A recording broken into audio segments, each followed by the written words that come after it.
Hey, what's up, everybody? This is Eric slipping in. I just want to let you know that be sure and listen to the end of the episode. We have a very special treat for you. I think you're going to enjoy it. This is a heavy episode, so you'll need it. See you after the show. 1, 2, 3, 4.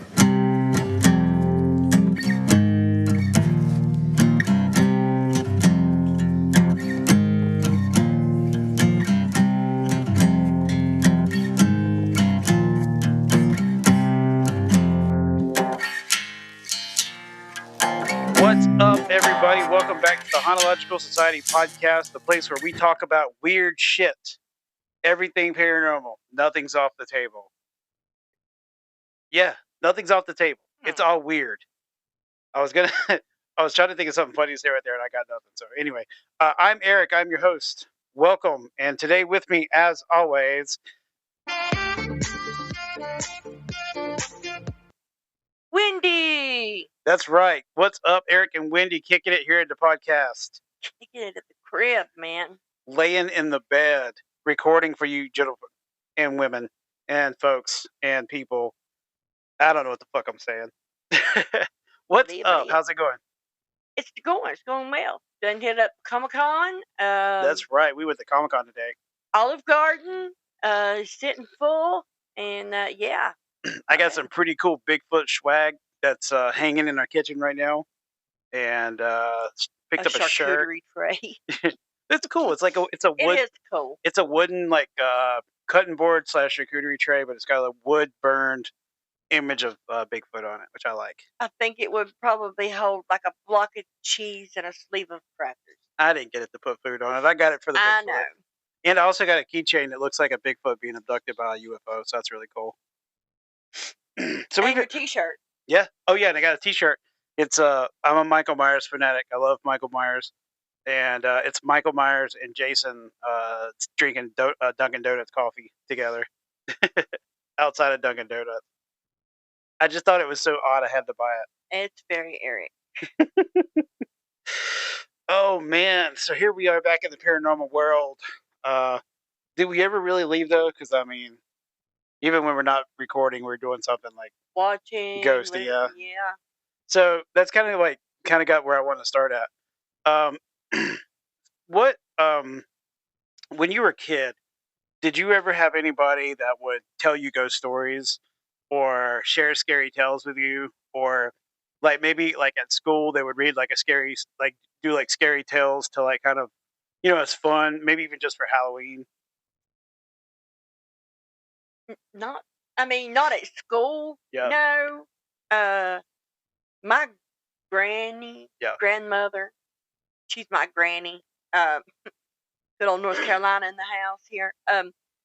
She used to love she loved to talk. Yeah.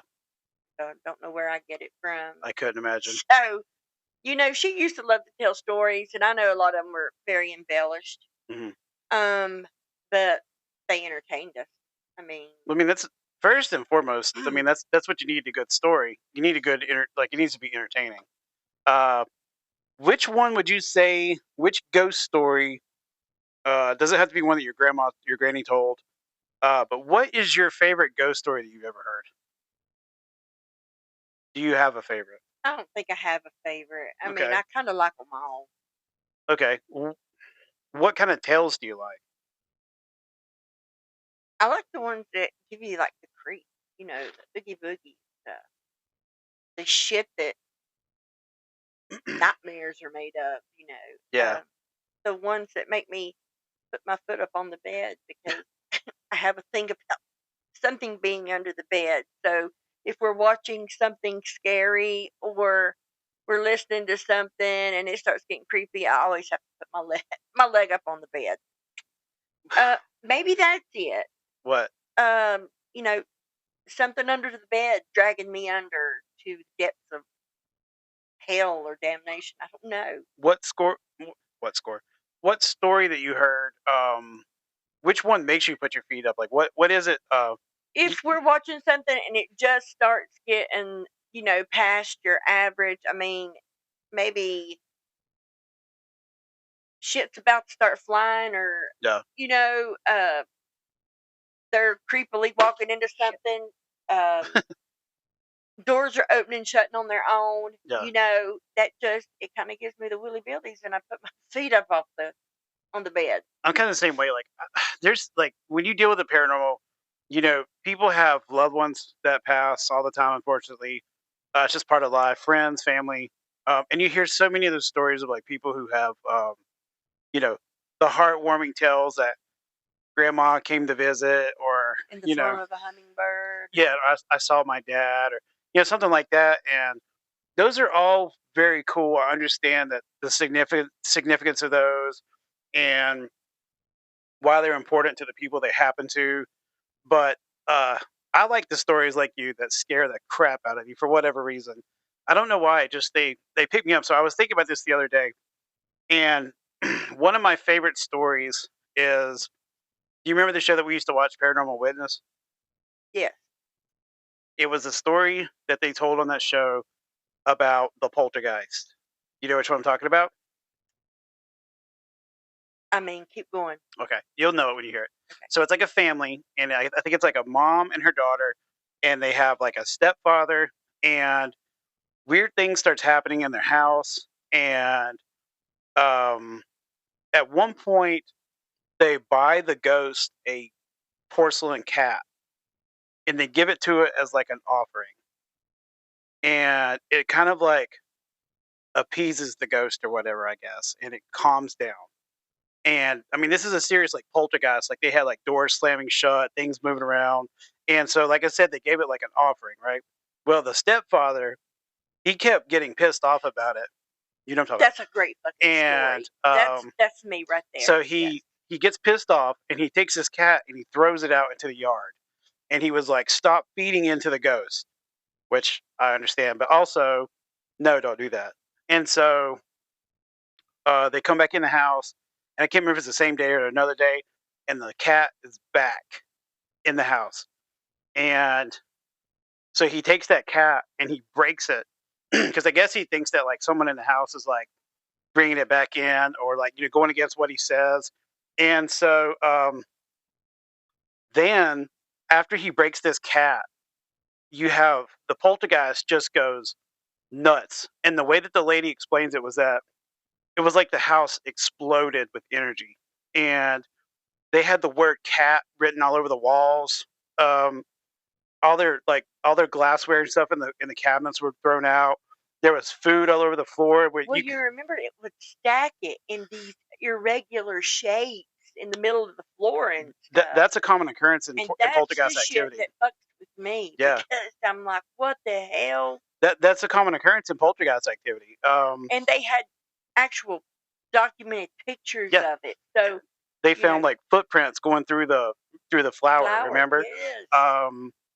There was one of the girls, the young girl, the daughter. She was in her bedroom and she was home alone, and the door slammed shut, and something was holding her into the bedroom and wouldn't let her go, and then would shake the door, and then did it start a fire? I can't remember. I think it started a fire, and she was kind of trapped in the house. It did, and I think the woman had a daughter. Mm-hmm. The husband had a daughter. Yeah. So these girls went through that traumatic experience together. Yeah. And then they ended up separating. Yeah. And she never saw the girl again. Right. Which was kind of heartbreaking because, she had made real close friends. But it was, I don't know if it was that or, I don't know. I think all the bookcases and the the drawers started falling over. Yep. And stuff started like flinging toward her and all that. And like it was barely missing her. And I remember like watching that for the first time. I was like, what the fuck is happening? This is crazy. It really blew my mind. And they had like good evidence to like follow it up with. And they had pictures of where it had written cat on the wall. And man, that was just, it was so creepy to hear them tell that story and realize that they lived through what they were saying. Like that's crazy. The good part of that though is like, back in the day when stuff happened, all you had was like the other person's word, so it could be embellished.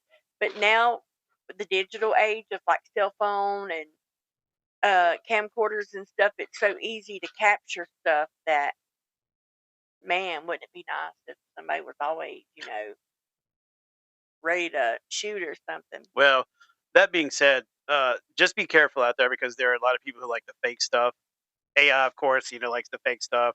So just be wary. It's cool to be skeptical, but remember that not everybody's faking everything. So don't if you see a photo and you don't believe it's real, it's cool to not believe it's real, but don't shame that person because they might actually really be going through something. So I think that's a good note to take from that because you don't know what those people are dealing with. If they're faking it, maybe there's a reason that they're seeking out attention. Who knows? Through that. um, what got me thinking about that was I remember I seen this book on my shelf down here. I remember a couple of weeks ago I went to the flea market with Jordan and I found the old North Carolina uh, book, and it just made me think like how cool it was when I was a kid to hear ghost stories. I would always check out the ghost books from the library, um, and and not like Goosebumps or fictional tales. Like I was always looking for the real photos, the real Yeah. stories. And I was too old for Goosebumps anyway; they didn't exist when I was a kid. But those were the ones that I always liked. And then during Halloween, I love Halloween because not only is my birthday in October, but it's the spooky season and everybody's ramping up and starting to get into that mood, and I fucking love it. And so at school, they would always have you'd pull into the library and they would tell you like ghost stories or something like that, and I would just eat that shit up. And I remember we took a field trip to Old Salem, and I had read in one of the ghost books that Old Salem was haunted by what they called the Red Man. And so the whole time I was there, I was just going around going, "Man, I would love to see the Red Man." And I pictured him as this little small Right. red creature, kind of like the little red devil from Tom and Jerry, the little Yeah. short one. Hmm. But he's not like that. He's actually he's a Okay. human. But I don't know why I can't remember why they call him the Red Man off the top of my head. That might be something we could check out later in the future. But it's pretty cool. So stories are good. And another reason I'm talking about stories is because today's episode we got stories from the Lookout Cruises from Reagan. She was our what would you call Maid. her? Our barmaid or He introduced her as our maid. Your Yep, maid today. maid? Yeah. Okay, yeah. So she was like our Shipmate. maid. She was like first mate. Uh, but she's Maid. yeah she was she said that she went to visit her aunt that lived in Connecticut, and they went up to she asked her if she wanted to go to this old abandoned asylum, and they went in there and they started having like weird activity and stuff. And she said that she could like feel the presence around. She said that her dog kept wanting to go towards like rooms where no one was at or up these steps. And did she know that it was haunted before she went in there? Do you remember? She did not. So she just like went in there not realizing it and then just started experiencing things. Is that Yeah. is that Yeah. right? She said her aunt was like, you want to go to this, haunted insane asylum or whatever. And she was like, yeah, yeah, sure. She went Yeah. to kind of appease her, and then, actually got there and started like experiencing things and thought, well, there might be a little bit, there might be more to this than what I originally thought. Yeah. I actually have some photographs that I'm going to release that she sent to us. I think she sent us like two or three, and she had a whole bunch of them. She didn't send all of them to us. But I hope she's listening. If she is, you can send some more of them. I'd like to share them because they're pretty cool. Um, but there one is like of this, I think the staircase or something. One is like a hole that was in the ground that went down to like tunnels, and another one is the electroshock therapy thing. It looks like a mattress with these like probes coming out of it that I guess they lay you onto and then like run electric shock into your body. I mean, it sounds terrible. It looks frightening when you see it. It's almost like a medieval torture device or something. It's like hooked up jumper cables up to this damn, box spring and Yeah, fryer a little bit. that's exactly what it looks like. It's so weird.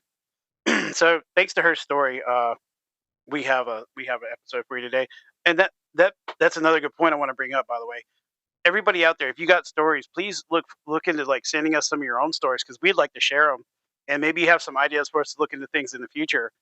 Um, and we'll start reading them on the podcast. We'd love to share your stories. We'd love to share your photos. If you have things that you want to get out there, send them to us at the Hauntological Society at gmail.com, and we will start putting these on the air, like this story right here. You ever been to Connecticut, Wendy? I have not. Have you ever been to New England? No. It's pretty cool. New England kind of everywhere you go in New England sort of feels the same. Not feels the same, but it feels like a giant. Instead of like multiple states, it just kind of has that like one state feel. You know what I mean? All the way Feels like a through. large community. It's Yeah. really cool. And there's a lot of like nice villages that's left over. You know, of course, you have like the larger cities like New York up there and stuff, but um, Connecticut is it's a very pretty place. I've never actually been in Connecticut. I've been to New Hampshire and Maine. Um, but anyway, the insane asylum that we're talking about today is the Fairfield Hills Insane Asylum. So here we go with the story. Tucked into the wooded hills of Newton, Connecticut, a red brick sprawl of Fairfield Hills State Hospital once stood as a symbol of progress in psychiatric care. Opened in 1931, the facility was part of a statewide effort to relieve overcrowding in existing asylums like Norwich State Hospital and Connecticut Valley Hospital. At the time, mental illness was treated with a mix of hope, fear, and institutional zeal. Fairfield Hills was built with those ideals in mind, a sprawling campus of 16 colonial-style buildings linked by a vast network of underground tunnels, all spread across 100 acres. It was designed to be a human alternative to the towering prison-like asylums of the 19th century. That sounds like the asylum we have in town here. Yeah. And also kind of reminds me of the deaf school. But like so many institutions of its kind, and that one, the reality of life inside Fairfield Hills was far from idyllic. Over the decades, thousands of patients passed through its wards, many subjected to now famous treatments: electroconvulsive therapy, insulin shock, hydrotherapy, and the most controversial, lobotomies. These procedures, considered cutting edge at the time, left lasting scars, physical, emotional, and spiritual, on the people who underwent with them. By the 1950s, the hospital was at its peak, housing over 4,000 patients with a staff of more than 20 doctors and 50 nurses. But as the decades wore on, shifting attitudes towards mental health care and a nationwide move toward deinstitutionalization led to its slow decline. In 1995, after 64 years in operation, Fairfield Hills closed its doors for good. Many of its buildings were left to the elements, windows boarded up, paint peeling off the walls, and corridors slowly consumed by mold and silence. It didn't take long for the stories to begin. Locals claimed that strange lights could be seen flickering in the upper windows of the abandoned buildings, long after the electricity had been shut off. Others spoke of hearing screams echoing through the empty halls at night, the sound of footsteps pacing in locked rooms, or children laughing where no one lived. Teenagers from the area would sneak onto the grounds at night, daring each other to enter the darkened buildings or explore the infamous underground tunnels. Many came back pale and shaken. Some refused to speak about what they saw. I can only imagine what they run into. Oh, yeah. Not only are you running into the spirit of a person from a hospital, but that person is also, you know, mentally unstable. And I could just imagine how intense that is. And God knows the torture they were subjected to maybe while they were there. Yeah, the horrors probably didn't come from being mentally unstable. It come from the people that were keeping them confined. Clinically depressed could be mentally unstable back in the day. Oh yeah, oh yeah. One of the most enduring stories centers around Shelton House, once the administration building, and later home to some of the most disturbed patients. Several former employees and urban explorers have reported encountering a shadowy figure on the floor, often described as tall, faceless, and cloaked, in what looks like a hospital gown. One former nurse claimed she saw a figure move through a closed door during her final shift before the hospital shut down. When she turned to run, she says the figure was suddenly at the other end of the hallway watching her. Another well-known story involves the tunnels that snake beneath the campus, long, narrow passageways once used to transport patients and supplies during harsh winters. These tunnels have become the stuff of legend. Visitors report hearing whispers, even when alone, and some claim to feel hands brushing against them in the dark. Paranormal investigators who've managed to gain access describe sudden temperature drops and equipment failures. One team, caught what they believe was an EVP recording of a woman's voice sobbing and repeating the word help. Fuck, that is sad. It's very sad. God, that is terrible. Just sitting in the corner crying, asking for people in the For help, afterlife, using yeah. for help. Fuck, I hope she finds a way out of there. There are also persistent tales of Building 25. Its exact name varies depending on the source, where it's said that unethical experiments were carried out in secret.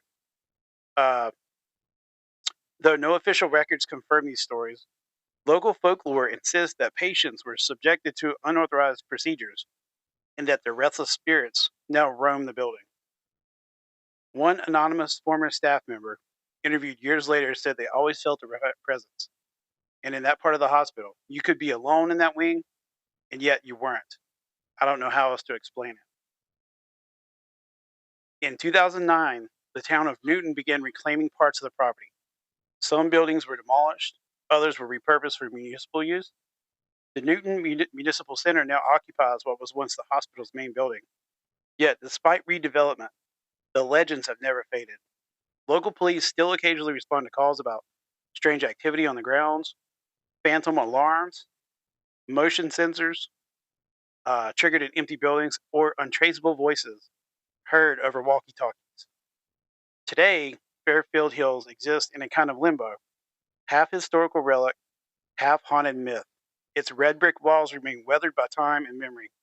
And for those who believe in ghosts, it is a hallowed ground, a place where trauma lingers like smoke in the rafters. And even for the skeptics, there's no denying the unease that settles over the property as the sun begins to set. Because at Fairfield Hills, the past is never truly buried. What do you think about that? That's pretty good. A place like that carries so much energy and has so much like ingrained into the walls. It's probably like walking into a crowded room. I can imagine. The energy that's in that place is probably overwhelming. It's probably one of those that like takes your breath away. Probably like confuses you because you don't know how to accept feeling like that, even though no one's around. Right. I mean, and to hear the screams of the patients still asking for help, that's horrible. Nurses and doctors still working, walking the halls as if the place is still open. Oh yeah. Um, It says at its peak it housed over 4,000 patients. wow, that's pretty. It started out with 500, but it becomes so popular they started building more buildings to pop up, and it was self-sustained with its own like dairy farm and bakery. So I don't know if they maybe gave them a job. Yeah. Because I know some of them do that to make them feel like they have a purpose. You said it housed how many people at one time? 4,000 at its peak. So, according to this, during its operating years, Fairfield Hills Hospital saw an estimated total of over 4,000 deaths occurred as well. Well, it says at its peak it housed over 4,000 patients. Many of them never left. So that's crazy. It's almost like if you went in there, you weren't going home. Right. And it was mainly people diagnosed with schizophrenia, depression, and various forms of psychosis. It says that they would average the average number of deaths per year was 346, which is roughly one per day. and the hospital closed in 1995. So that place was still open in 1995. Yeah. That's I don't. It's just wild because you hear these stories and you think, how can a place like that maintain open? But I mean, we have one here in town that's still open. They need to be. I mean, there needs to be places like that for people that need help. But when you hear of places like this and what they were doing, like I just don't understand how they stayed open so long. Like, how did they slip through the cracks? I think it just they just got so overpopulated and people didn't stay on their well, a lot of those patients were probably took there and left. Hmm. So there wasn't a lot of family to like check in on these people and see how they were being treated, to then turn around and report them, to higher ups or whatever. So for a long time you know, they did get by with like cruel shit. Yeah. It says here, on the grounds of the hospital, uh, there was it was added a cemetery in 1879, and located on the hospital grounds, it contains a large number of unmarked graves with an estimated 3,000 people buried there. While most of the graves are unmarked, a garden of remembrance has been maintained in the area. So at least they are trying to do stuff to memorialize the ones that died there. But 3,000 unmarked graves. Yeah, that's great. What was that? Where was that place that we were watching, and they found the unmarked graves in the field? Was that Fairfield? I don't remember. There was one show we were watching, and they were at a place, and there was a like they had an estimate of the cemetery, but it looked like Yes. an old like farmland that had been plowed or whatever. And they kind of went out there and started looking around, and they discovered hundreds of like unmarked graves Yeah. using sonar. I wonder if that was the same place. I can't believe that, you know, like you say, that they just got dropped off and forgotten, and they become wards of the state. And so when they die, like the state's probably like, we don't know what to do, so they just Chuck them to the side. chuck them Yeah. aside. I'm They're surprised they forgotten. even took the time to actually bury them and didn't just like cremate them Yeah, or something. But probably wasn't as easy back then, maybe, to do that. yeah. I mean, I could see them doing it now. I guess like I don't know. I don't know what would be more expensive for the hospitals to bury them or cremate them. Well, if the hospital's doing it and they have the land, it's probably easier to hire somebody to come. Because I doubt they were even in. You reckon they were in wooden boxes? I'm. I don't even want to think about that. You like to humanely think that they were. I don't even want to think Uh, that they just literally just chuck them to the side. Maybe they at least treated them like a human a little well, bit. I don't remember which one it was, but the graves were dug and people were stacked on top of each other and buried, Yeah.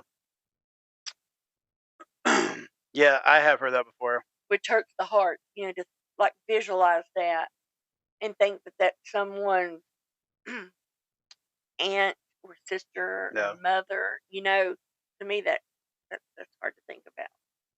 Yeah, that's a weird, very strange thing to think about, mass graves going up.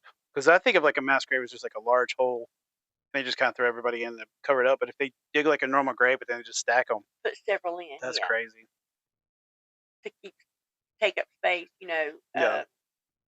But this here says the treatment that shaped a generation: a name on a patient file, a handwritten note, melancholia, electroconvulsive therapy recommended. The treatments at Fairfield Hills weren't unusual for their time, but they were harsh. By 1940s, doctors believed they were advancing psychiatric care, replacing confinement with procedures meant to reset the mind, Yeah. such as hydrotherapy would come first. They would put them in uh, ice cold um, water, submerged sometimes for hours, wrapped wrapped tightly in wet sheets. Um, the sudden like coldness was supposed to calm agitation. If that failed, insulin shock therapy came next. So if you didn't need insulin, what does that do? If you take insulin and your body doesn't need insulin, That's pretty serious because it affects your. Is it your hold on pancreas? That's like your pancreas is what makes the insulin, I believe, right? Well, it says if that failed, insulin shock therapy was an option, injecting high doses of insulin to trigger seizures, forcing the brain to restart. So they thought that by having seizures, you restarted it. What they would so looking into this, it says they would actually put you into a hyperglycemic coma, and the coma was then reversed with glucose solution, and the goal was to induce the seizures, like you're saying, and alter brain chemistry.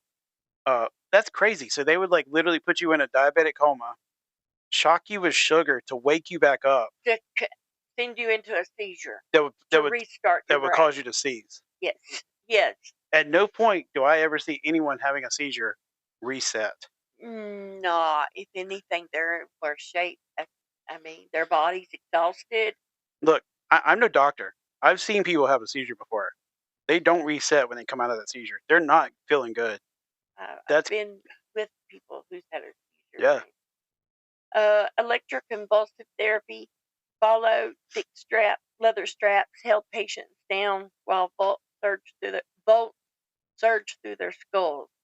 So I guess it was to their head. Yep. They convulsed, their bodies stiff as boards. And when it was over, many had no memory of what had even happened. No shit. They probably fried every circuit in their brain that was connected to. Lobotomies were the last resort. The hospital performed its first in the 1940s. A patient lay still as a metal instrument, thin as an ice pick, slid through the eye socket and into the brain. The idea was simple: sever connections and remove distress.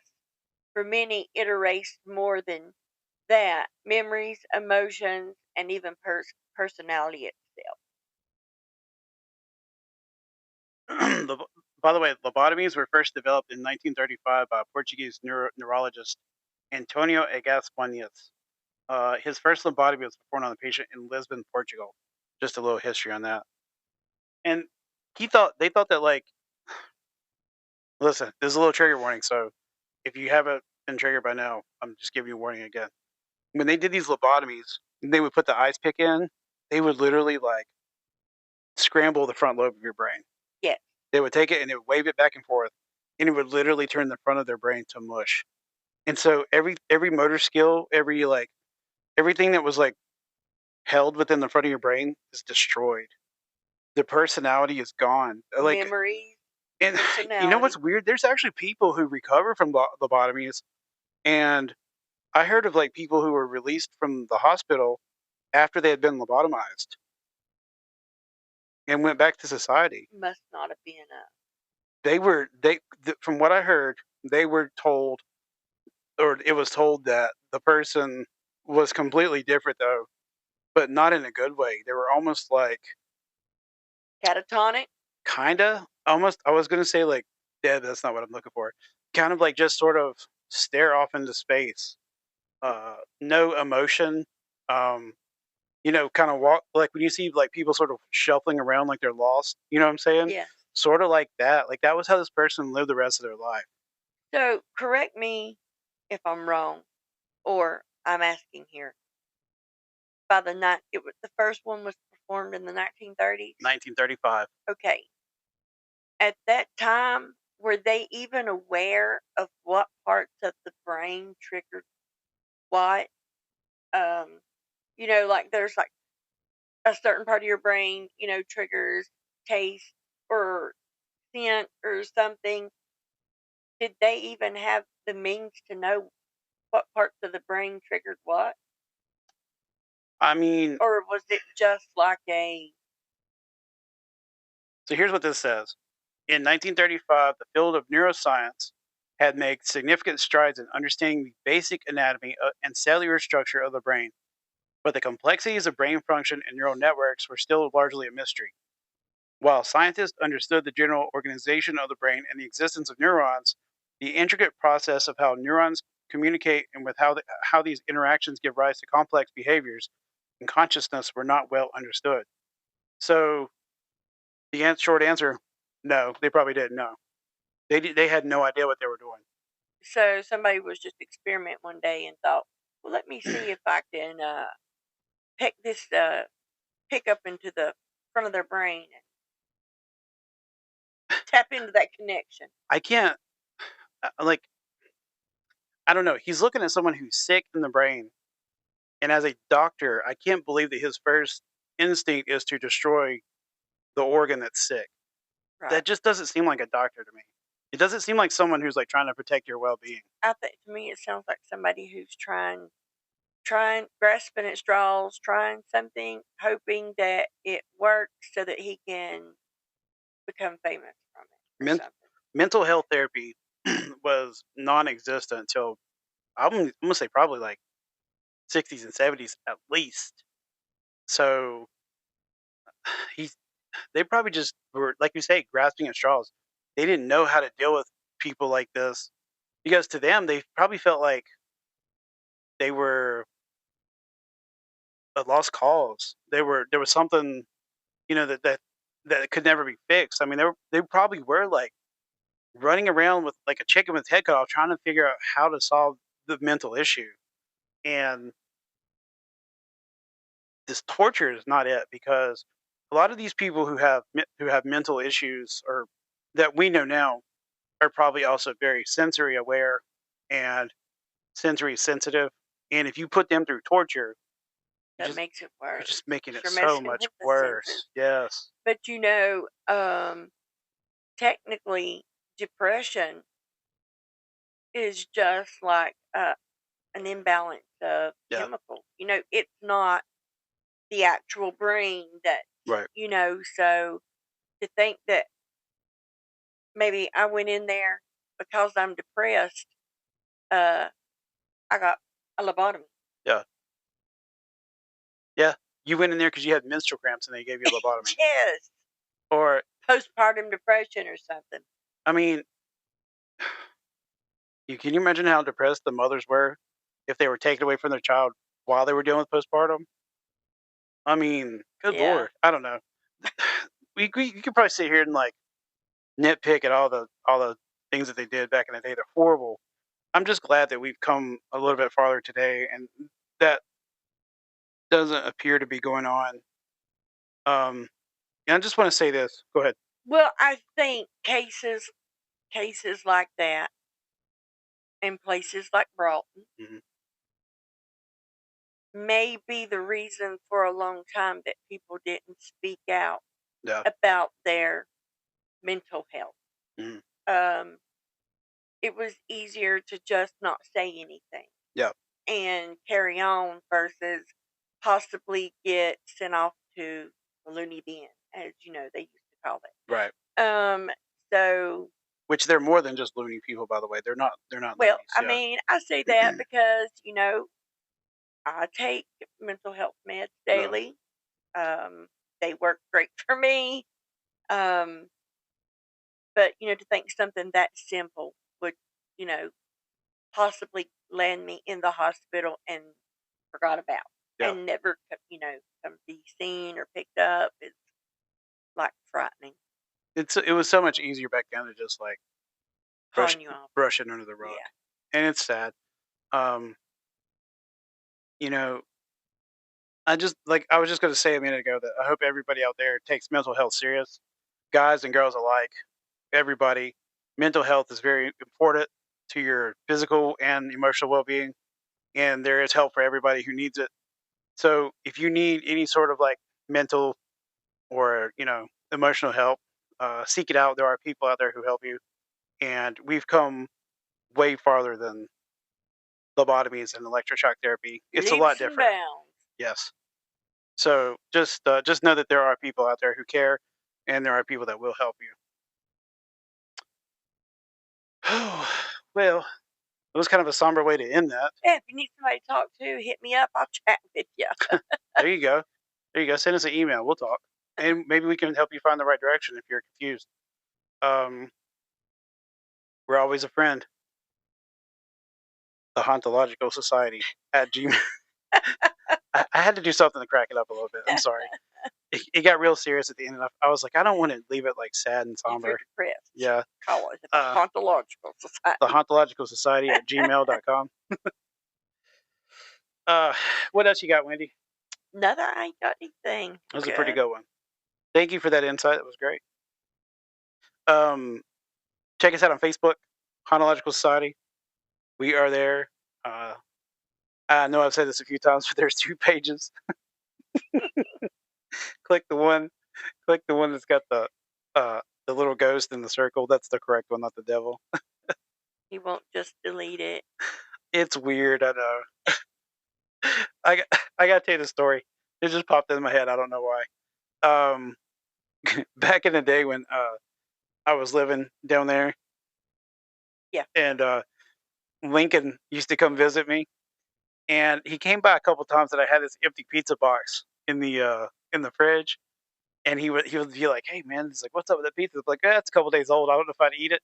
And so he come over a couple times. He's like, "The pizza box is still in the fridge," and so it kind of became a joke, and I just left it in there because he'd always look to see if it was still in there.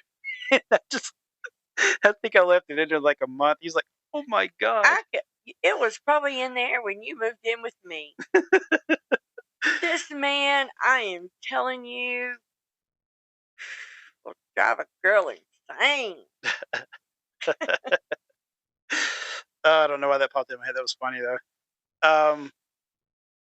Yeah, send us your stories to our email, chronologicalsociety@gmail.com.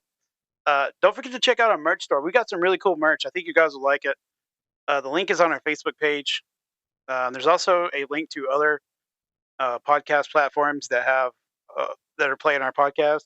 So if your friends are like, "Hey, where are they located?" You can click on that link and they can find whatever they want to listen. I tried to do one for us girls. It was a little bit more feminine. Got a couple more I might be working on. So, trying to do a little something for everybody out there. Who wouldn't like a feminine shirt designed by Wendy? Wendy's Designs. By the way, the one that she did it's got the witch with the and it looks like the 2 natives with the sugar skull face and some Sasquatch and a Ouija board. Hey, I think it's awesome. And you never know. Once I get good at bedazzling, they may come with Uh rhinestones. oh. Or here's what you do: you order your T-shirt and then send it back to us. It will rhinestone it out for you. Yeah. That's what we do. Yeah. TM. We discovered it first. We even have Eric sign it. Yeah, I'll sign your tag. And we got stickers too. I'll sign the stickers also. You can buy the sticker and I'll put them on my card and I'll take a picture of it. Side note, you will not be able to read it. You got to make it where it's no one can copy it. Infamously famous. Yeah, exactly. Facebook, email, merch store. Hit that like button. Hit that like. Yeah, like, subscribe, share, tell your friends, tell your friends. Turn on those notifications. By the way, I just want to say this, okay? Anybody, we've had a lot of new followers on our Facebook page, and we've had it looks like we've had some growth in our listeners, and everybody who's joined up. I really appreciate you guys coming to check us out. Keep listening. We're going to keep doing it. Tell your friends because it just helps us grow. And it's awesome. Tell your friends. They might tell their friends, who may in return tell their friends. If you tell 2, they tell 2, they tell 2, and they tell 2. But then you got 2 squared by 4, which is like a party. A lot. All right, well, in that case, I'm Eric. I'm Wendy. We're out. What's up? This is Eric and Wendy here. Say what's up. What's up? We hope you just enjoyed our latest episode. Fairview Hills Sanatorium from Connecticut. It was a little heavy episode, but still a very important one. Anyway, so we're here to, I thought it would be fun to introduce you to some friends of mine. This is my brother from another mother. This is Brandon. He's one of my best friends. Him and a couple guys that we know, Dusty and Matt, all got together, and they created this band called Table Rock and Rollers. So if you want to hear some great rock and roll music, some punk rock, check them out. They're on Spotify. They got an EP on SoundCloud. Do it now. This song is called UFO. Wendy, what you think? Let's hear it. Let's fucking do it. Table Rock and Rollers, UFO. Let's go.